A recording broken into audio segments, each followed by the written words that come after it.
코로나19 확진으로 2주 만에 여러분들을 뵙습니다.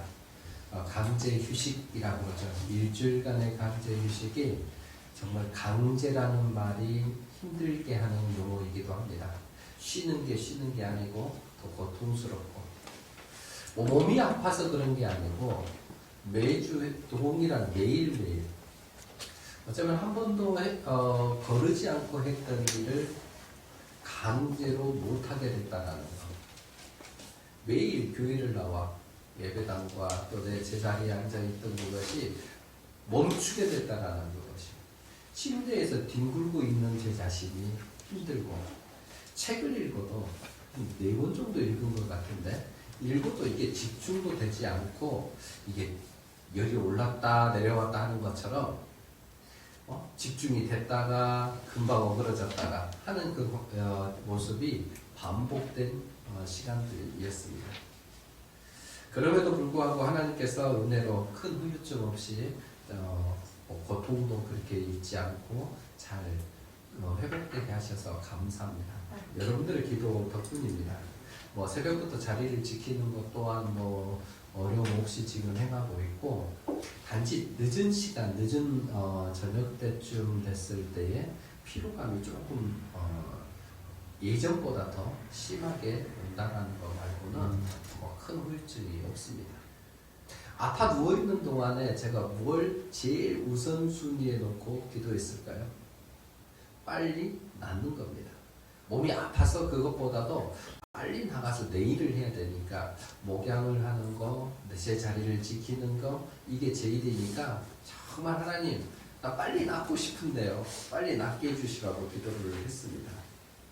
아파 보니까 아픈 사람의 심정을 좀 헤아릴 수 있겠고, 격리돼 보니까 격리된 사람의 마음 또한 알 것 같습니다.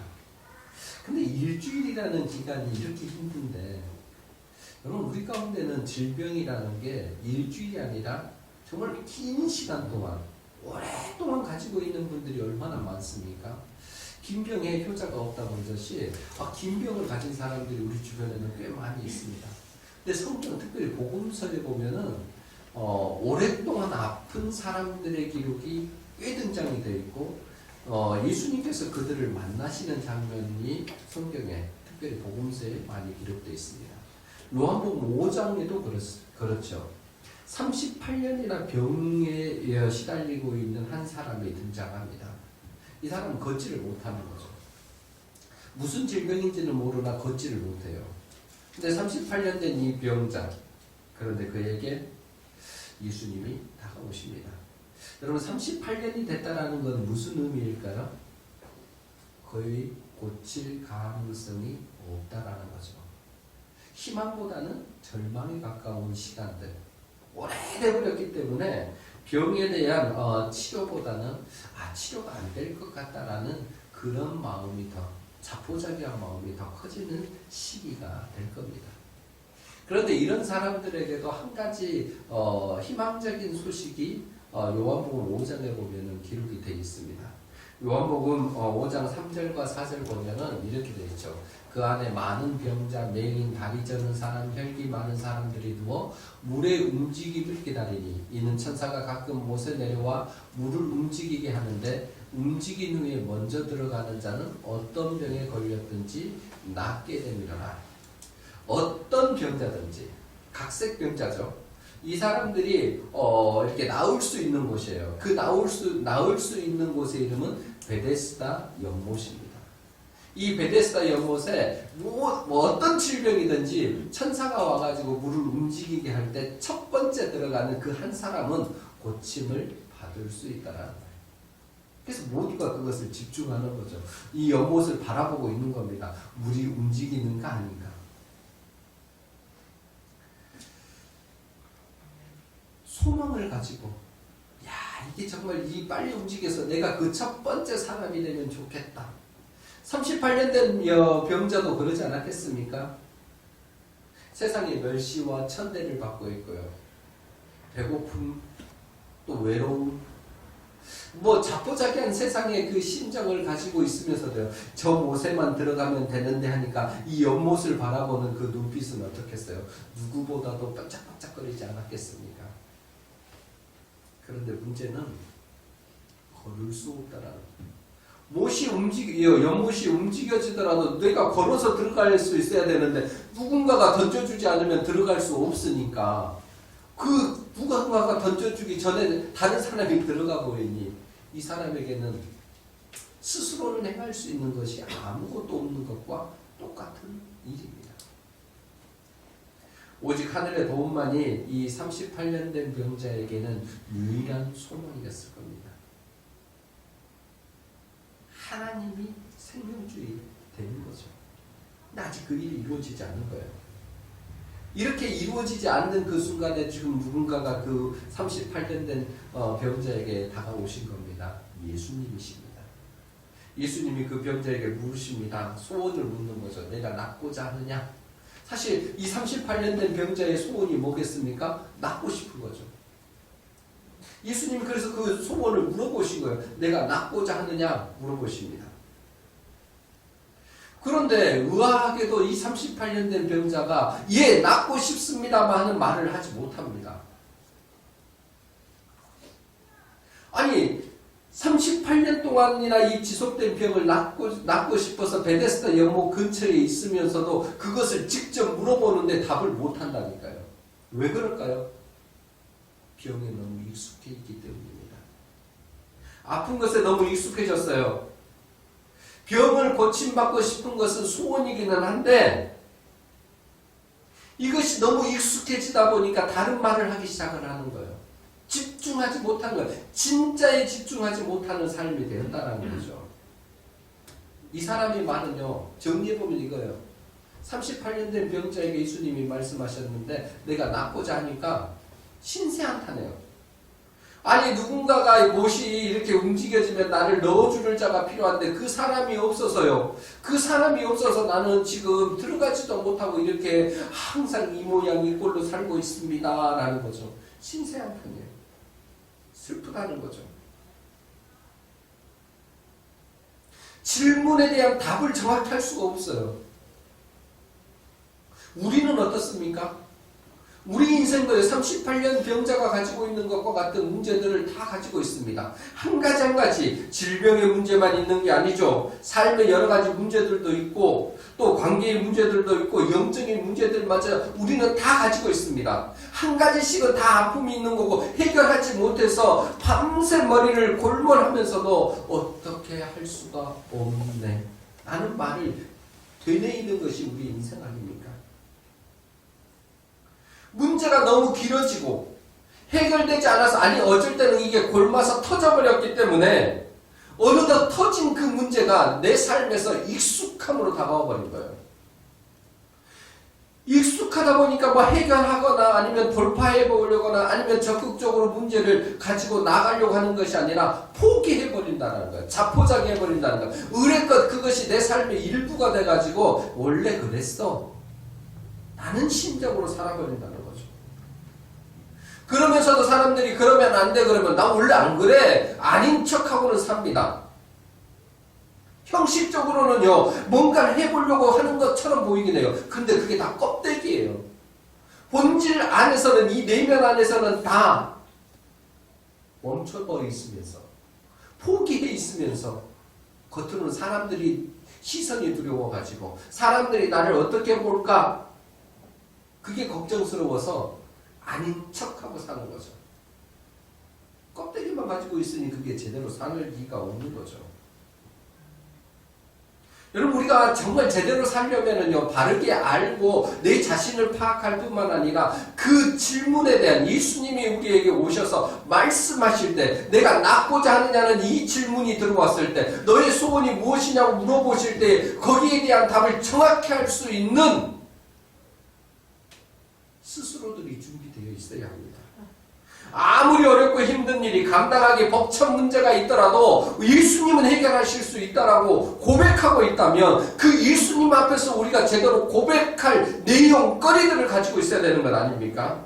예수님은 능히 고치시고 회복시켜 주신다는 걸 알고 있다면 그분이 물으실 때 대답할 거리도 가지고 있어야 되는 것 아니겠습니까? 정신 차리십시오. 그냥 정신줄 놓고 이래도 저래도 막 흥청망청 사는 인생이 아니라 주님이 내게 부르실 때 나는 뭐라고 대답할 것인가? 내가 낫고자 하느냐? 예, 주님, 저는 어디 부위가 낫고 싶습니다. 주님, 제 문제는 무엇인데 이것이 해결되기를 바랍니다. 주님, 제가 이것 때문에 고통스러운데 이 고통의 문제가 해결되기를 바랍니다. 이 이야기를 정확히 할 수 있어야 되는 것 아닙니까? 그래야 주님께서 그래 내가 그 부분을 고쳐줄게. 내가 그 부분을 해결해 줄게. 말씀하시지 않겠습니까?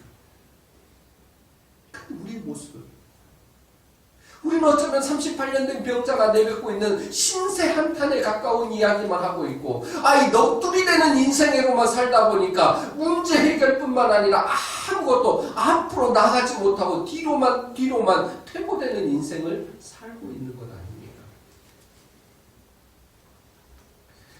38년 된 병자의 신세 한탄을 들으신 예수님은요, 그래도 참 긍휼이 사랑이 많으신 분이세요. 야, 너는 인생을 왜 그렇게 사냐라고 질책하지 않으시고요. 바로 그에게 말씀하십니다. 명령하시죠.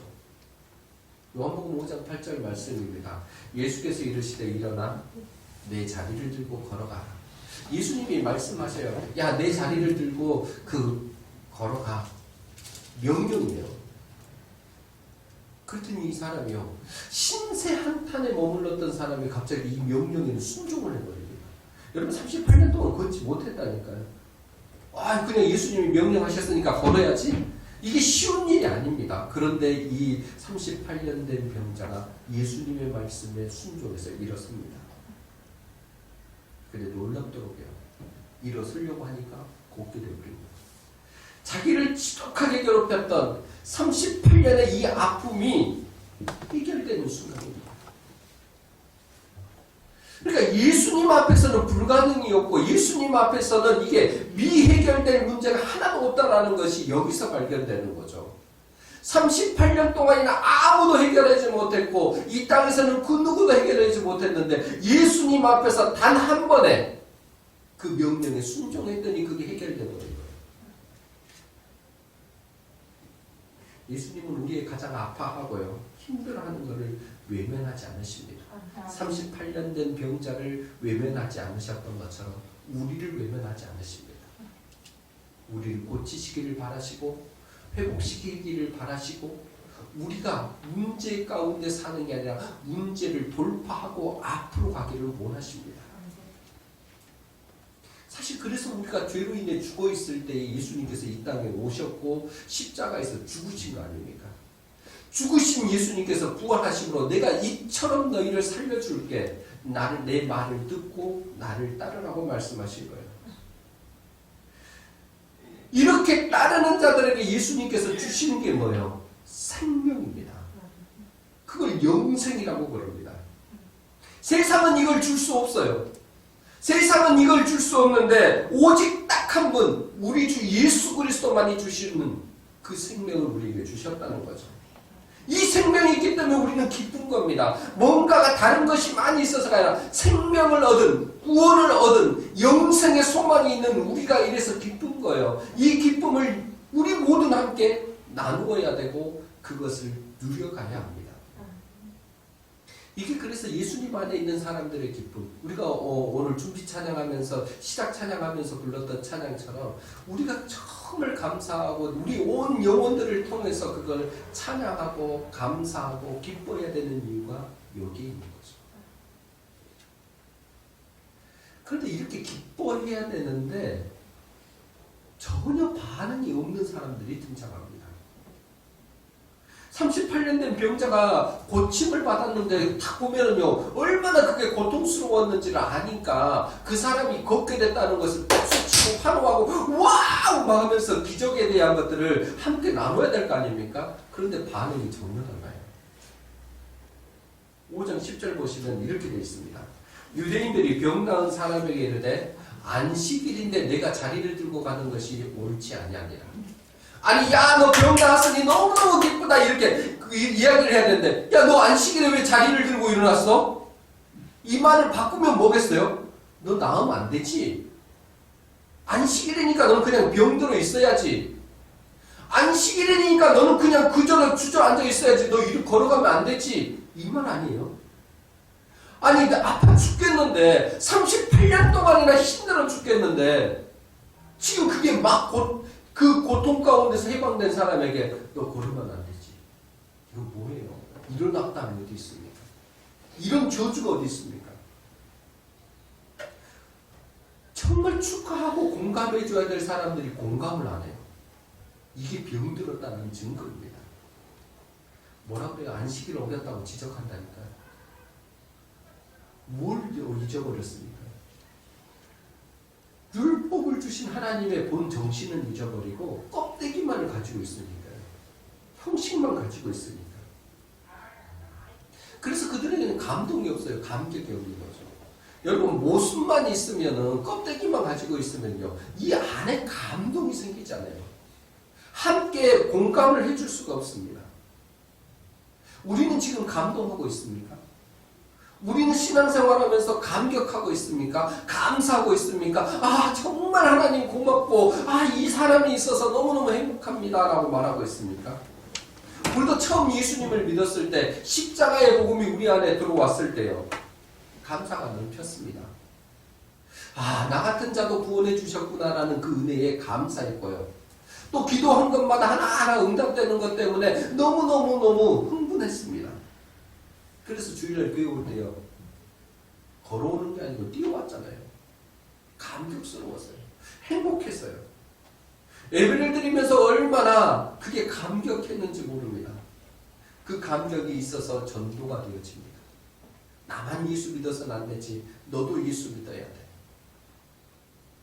또 그 전도한 사람이 성장하는 걸 보고 또 기뻐합니다. 이게 감동, 감격이에요. 그런데 이게 유지되고 있습니까? 우리가 지금 이런 감동과 감격이 있는 삶을 매일매일 살고 있는지 우리 스스로를 돌아봐야 합니다. 아니, 오히려 이 감동과 감격은 사라지고 내가 알고 있는, 내가 경험되고 있는 그 신앙의 어떤 꼬투리, 그런 것들을 가지고 남을 재단하고 있는 건 아닙니까? 판단하고 있는 건 아니에요. 그들에게 탓을 돌리고, 야, 내가 긍휼의 마음과 사랑의 마음으로 그들을 감싸주는 것이 아니라 오히려 거친 말과 그들에게 대한 악담 아닌 악담을 내뱉고 있는 것은 아닙니까? 하나님을 의식하며 살아야 되는 우리가 하나님이 아닌 사람을 의식하고 하나님의 말씀에 귀를 기울이기보다 사람의 말을 기울여서 그들이 나를 어떻게 평판을 하고 있는가에 대해 귀를 기울이고 사는 사람은 아닌지, 외형에 치중한 삶이 되어지는 것은 아닙니까? 사람으로부터 인정받을지는 모르나 그의 내면을 보면요, 망가져 있습니다. 부셔져 있는 거예요.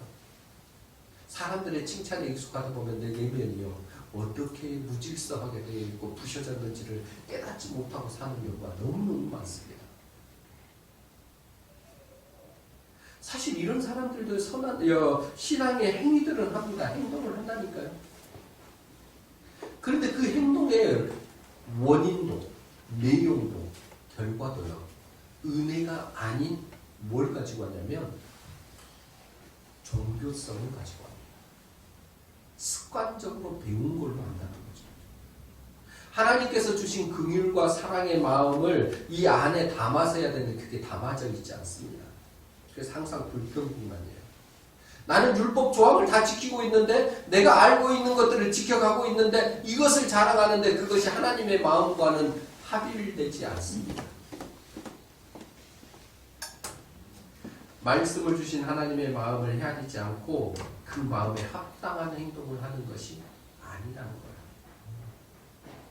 우리 모습을 보셔야 됩니다.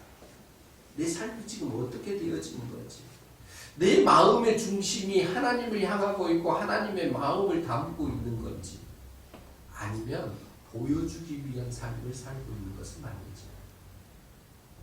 요한복음 5장에 등장하는 유대인들이 그랬다니까요. 안식일을 지적하고 있는 그들이 껍데기만 가지고 율법 조항만을 지켰습니다.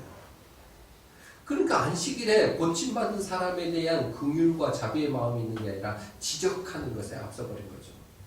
그런데 예수님은 어떻습니까? 율법 조항이 중요한 게 아니에요. 고통받는 그 사람이 중요한 거예요. 38년 동안이나 아프고 힘들어하고 어쩌면 신세 한탄 가운데 또 푸념하고 있는 그가 불쌍히 여겨지신 거예요. 하나님의 마음이고 곧 사랑의 마음입니다. 그것으로 안식일을 지키신 거예요. 고치십니다. 이 고침을 하니 사람들이 지금 수근수근 거리잖아요. 그때 율법 조항을 지킨 이들에게 예수님이 매우 중요한 말씀을 하십니다. 17절 말씀이에요. 이것으로 인해서 예수님은 유대인들로부터 이제 공격을 당하기 시작을 하십니다. 요한복음 5장 17절 예수께서 그들에게 이르시되 내 아버지께서 이제까지 일하시니 나도 일한다 하시네. 예수님께서 지금 말씀하셔요. 내 아버지께서 하나님을 내 아버지라고 자기 계시를 하시는 거죠. 스스로가 이제 드러내시는 거예요. 하나님은 내 아버지시다. 그리고 하나님이 일하시니까 나도 일한다라고 말씀하셔요. 이 이야기를 들은 이 유대인들은 매우 충격에 빠졌습니다. 왜 충격이냐면 하나님을 아버지라고 부르는 자도 없었고 그리고 그 하나님을 아버지라고 부르는 것은 신성 모독에 해당되는 일이기 때문입니다. 어떻게 사람의 몸을 입었는데 하나님이 내 아버지가 될 수 있냐는 괴략이죠. 그래서 예수님을 죽이려고 합니다. 그런데 요한복음에는 이런 표현들, 에고 에임이라고 그러거든요. 나는 누구이다라는 예수님의 자기 계시가 수없이 등장이 되어 있습니다. 뭐 특별히 하나님과 관련된 것으로 한다면 나와 아버지는 하나이니라. 나는 생명이요 구원인데 그리고 내 아버지께서 일하시니 나도 일한다는 이유. 나는 선한 목자다. 나는 양의 문이다. 이런 이야기들도 수없이 나오는 것처럼 요한복음에는 이 표현들이 너무너무 많습니다. 왜냐하면 예수님을 아는 것이 신앙을 바로 하는 것이고 예수님이 어떤 분인지를 알아야만 예수님을 통해 주시는 복을 받을 수 있기 때문입니다. 예수님이 우리를 향해 무슨 일을 행하신지를 알아야만 나도 그 일을 통해서 영광스러운 자리에 갈 수 있기 때문입니다. 그래서 충격에 빠진 유대인들에게 오늘 보면 19절부터 29절까지 해서 예수님은 더욱 자세히 내가 어떤 사람인지에 대해서 설명하십니다. 그래야 부활의 주님을 누릴 수 있기 때문이죠. 그 예수님이 설명하신 첫 번째 자기 계시는 이거예요. 나는 하나님의 아들이다. 즉 예수님은 하나님의 아들이시다라는 말씀입니다. 사실 유대인 입장에서는 이게 믿어지기가 쉽지 않은 거죠. 육신의 몸을 입고 오셨는데 이것을 인정한다라는 것은 뭔가 지금 자기들이 믿고 있는 율법과는 전혀 어울리지 않고 껍데기 어떻게 하나님이 눈에 보일 수가 있어? 라는 거죠. 그러니까 믿어지지 않는 거예요. 근데 껍데기에 갇혀 있었기 때문이에요. 여러분 하나님은 못하실 일이 없으셔요. 하나님은 모든 것이 가능하세요. 창조하시고 이 땅을 다스리시고 지금도 역사하신 그 하나님은 불가능이 없으시잖아요. 그 하나님을 알았다면 예수님이 이 땅에 오신 것 또한 가능하거든요.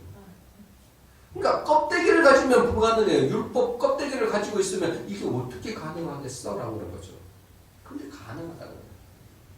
그래서 예수님이 오늘 우리가 읽은 본문 가운데에 특별히 아버지라는 용어와 아들이라는 용어를 반복해 쓰십니다. 아버지라는 용어를 7번을 쓰시고 아들이라는 용어를 10번 씁니다.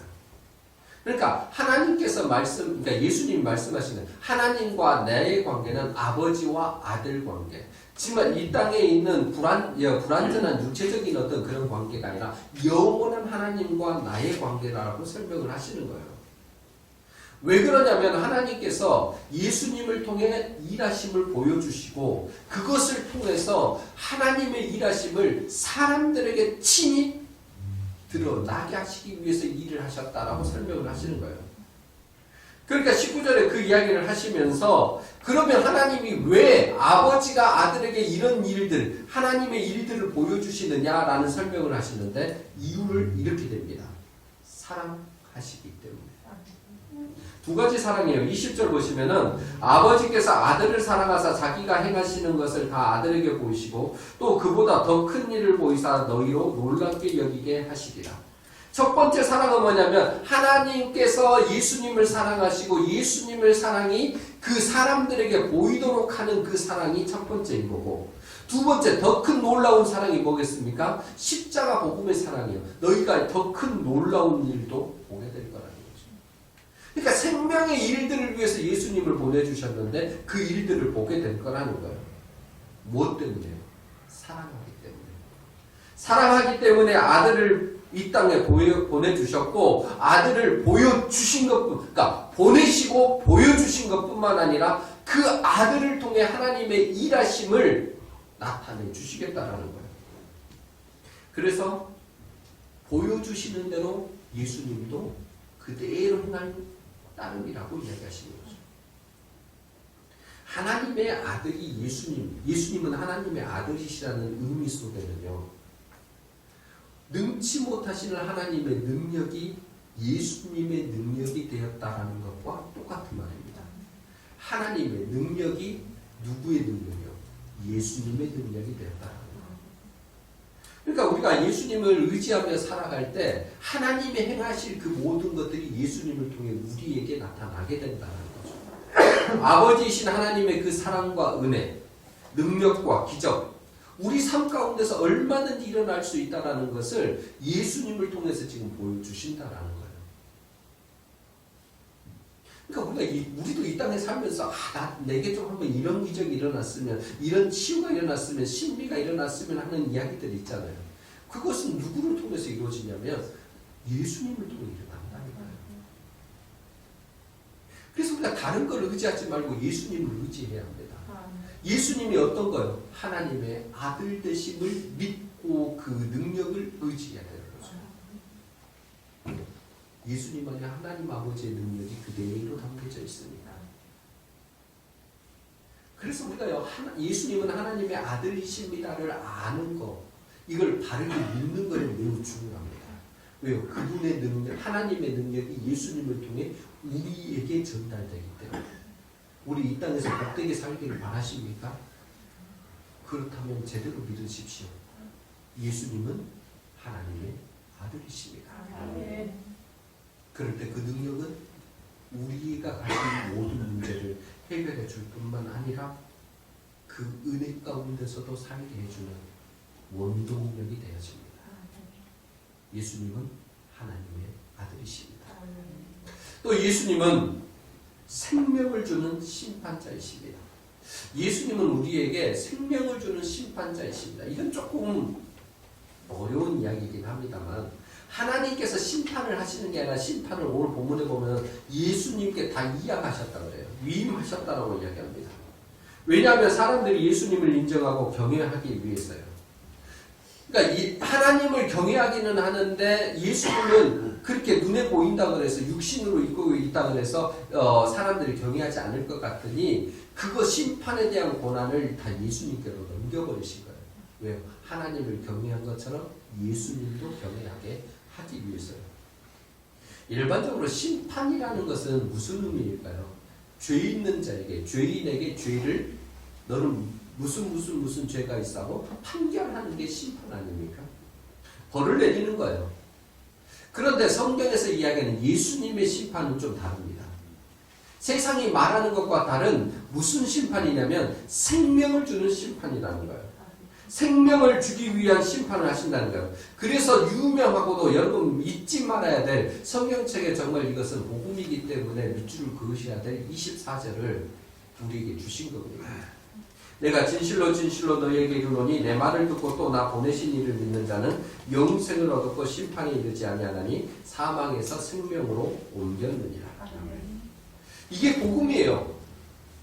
그러니까 이게 보통 심판은 결과까지 끝까지 봐야 되잖아요. 근데 예수님의 심판은 좀 다릅니다. 예수님의 심판은 즉시예요. 그러니까 심판이 끝까지 안 가더라도 열려져 있는 심판이에요. 공개되어 있는 심판이라는 거예요. 결과가 알려져 있습니다. 결과는 뭐예요? 예수님을 믿으면 구원을 얻는다. 예수님이 하시는 말씀을 듣고 그 말씀을 내가 믿음으로 받아들이면 그 믿음으로 받아들인 그 말씀이 내게 영생을 가져다 주고 사망에서 생명으로 나를 옮겨버렸다는 거예요. 복음의 핵심이 이 이야기죠. 그런데 이게요, 이 말씀이 먼 미래에 이루어지는 게 아닙니다. 내가 예수님이 하시는 말씀을 듣고 믿는 즉시 일어나버려요. 그러니까 이것을 성경이 요한복음 5장 24절 말씀에 영생을 얻었다, 사망에서 생명으로 옮겨졌다, 이 말은 과거형이에요. 과거형. 뭘로 설명할 수 있냐면 38년 된 병자가 예수님의 말씀을 듣고 자리에서 일어나는 순간 그는 이제 병자가 아니에요. 고침 받아버렸기 때문에, 걸을 수 없었으나 걷는 사람이 되었기 때문에 이제 병자가 아닌 38년은 과거의 일이 되어버린 거죠. 지금부터는 살아있는 자의 삶을 사는 거고 걸을 수 있는 자의 삶을 살게 되어버린 거죠. 그러니까 뭐예요? 이전에는 예수님의 말씀을 듣고 가만히 있었으면 그는 여전히 38년 된 병자의 삶을 살게 되고 그는 병자로서의 지속되는 그 과거형의 삶이 되어지겠죠. 앞으로도 그렇게 되겠죠. 근데 그것을 믿음으로 들고 일어나는 순간 38년은 과거가 되어버린 거예요. 끊어져 버린 거죠. 난 과거의 병자였어. 그러나 지금은 회복된 사람, 고침받은 사람, 생명이 있는 사람, 사망에서 생명으로 옮겨진 삶을 사는 사람이 됐다는 거죠. 그게 과거와 현재 그리고 미래를 살아가는 사람입니다. 그럼 우리는 뭘 살아야 되느냐? 생명의 심판을 하시는 예수 그리스도의 말을 듣고 그것을 믿었을 때 우리는 구원을 얻는다는 거죠. 구원의 자리에 간다는 거예요. 구원의 자리를 그냥 과거의 어느 시점에서가 아니라 오늘도 구원을 얻고 내일도 구원의 미래의 삶으로 살아갈 수 있는 은혜가 우리에게 생겼다는 거죠. 예수님이 지금 그 이야기를 하는 거예요. 우리 모두에게 그것을 주셨습니다. 그런데 우리가 여기서 한 가지 아셔야 될 게, 이렇게 사는 모든 사람, 그렇게 못 살았던 모든 사람도 이 땅을 마치는 모든 그 사람들이 똑같은 일을 하나를 당한다는 거예요. 그는 부활하신 예수님이 이 땅에 다시 오실 때 부활의 주님 앞에 모두 다 서게 된다는 거죠. 부활의 주님 앞에 서는데 놀라지 말라는 거예요. 28절과 29절입니다. 이를 놀랍게 여기지 말라. 무덤 속에 있는 자가 다 그의 음성을 들을 때가 오나니 선한 일을 행한 자는 생명의 부활로, 악한 일을 행한 자는 심판의 부활로 나오리라. 그러니까 이게 무슨 말입니까? 예수님 앞에 지금 부활이 있는데 두 종류의 부활이 있다라는 이야기입니다. 하나는 생명의 부활이고 하나는 심판의 부활입니다. 예수님께서는 모든 사람이 부활을 겪을 거라고 이야기를 하세요. 지금 예수님 앞에, 재림하신 예수님 앞에 모두가 설 거라는 거죠. 그 안에 섰는데 어떤 이는 생명의 부활로 가고 어떤 이들은 심판의 부활로 간다는 거예요.